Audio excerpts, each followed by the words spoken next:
do show up, that's when we start. The instructor, your leader for this weekend, he's been doing real estate investing since the 70s. So someone has been around this as long as I've been around. But no, I mean, he brings a different aspect to it and everything. It's not someone that's, you know, it's 28 up here teaching as well, especially about asset protection. He's seen the ins and outs of it and everything as well. And that's what each of you are here for. And like I said, he's been investing since the 70s. He's mentored thousands of students throughout the U.S. and Canada. So he does know some more about Canada than some of our other instructors as well, although Spence was very good. Without that said, I'd like to bring him up. His name is Tim Gorsline. So treat him with respect here, like you always do. They're hard to warm up to. I heard it. Thank you very much, John. How's everyone doing this morning? Great. Oh, it doesn't?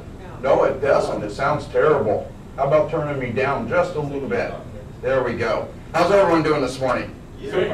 Oh, come on, guys. A little bit more than that. How's everyone doing this morning? Great! All right, great. You know, a lot of this business is about attitude, folks, and it's about the way that you look at things. And as we start to talk about asset protection over the next 3 days, a lot of that's going to be about your attitude also. And your attitude, the way you face this business is going to really determine how successful you will become.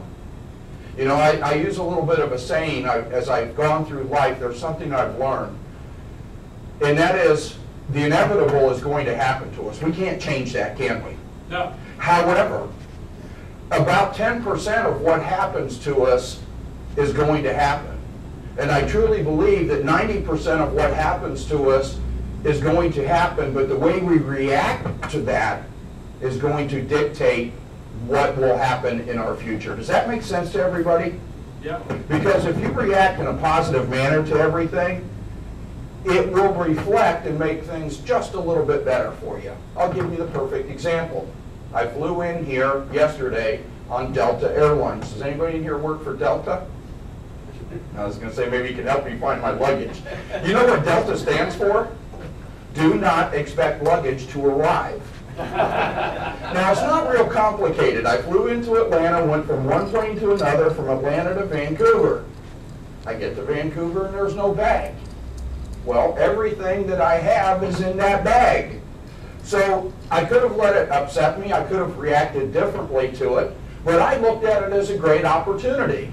I called my wife and I said, guess what I get to do? I get to go shopping in Vancouver. You know, so I spent the afternoon here in the city finding some clothes to wear so that we could do something today. But I could have reacted completely different. If I had reacted in a negative manner, yelling at the person behind the counter, which you've all seen it, some of you may have done it, is it their fault the bag isn't there? No, it isn't. Well, about 4 o'clock this morning, I hear some rustling outside my door in this hotel. And I think, what's dropping the newspaper, I understand, but this is kind of loud. I open my door, and what falls in my room? My luggage. So they found it. It just took them a little while. Point is, guys, let's just have an open mind here for the next 3 days. You're going to hear some things. You may agree with them. You may not agree with them. That's okay. We can agree to disagree. But we're going to go through this in a manner that will make sense to you so that as you accumulate wealth in real estate, the biggest problem most people have is they don't protect it. They don't know how to protect it properly. And the worst thing that can happen to you is you begin to build in this business and you have 1 property, 2 properties, 3 properties, 10 properties. You have cash flow coming in. You have $1 million worth of equity in properties. And someone comes and takes it away from you. Your whole business just went down the drain, didn't it? Everything that you were working for is gone. How many of you in this room right now own a home? Live in a home. Okay? Do you have that home in your own name? If you do, you're making a very big mistake.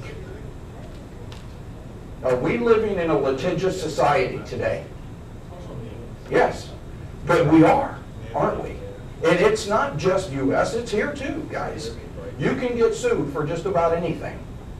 What this is going to aim to do is allow you to be able to set up your estate and your efforts for you today, for the next generation, the next generation, the next generation, and the next generation.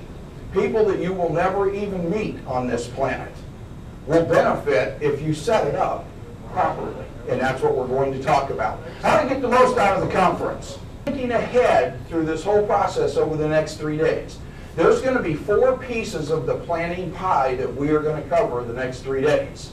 Financial and business plans. How many of you currently have a business plan written for your business? Monday morning, everybody in this room needs to sit down and write a business plan. This is a business, folks. If you're wanting to make a 6-figure or more income out of this at some time in the future, it's a business, isn't it? And we have to treat it like a business. So you need to get your business plans. How many of you have financial goals in place already? Okay, you need to start making some financial goals. It's great to say, I want to make money in real estate. How much money is much money today? How many of you would like to become a millionaire through real estate? You know what? Being a millionaire today really isn't a big deal, is it? Not anymore. It truly isn't. So we have to think just a little bit more and get significant goals in place that we're going to follow. So 3 basic concepts on which everything else builds from this day forth. And our 3 basic concepts. Number 1, ownership versus control.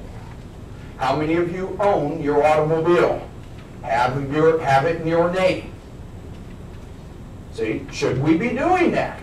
Well, there's ways that we can prevent things from happening just by the way that we own things. Does that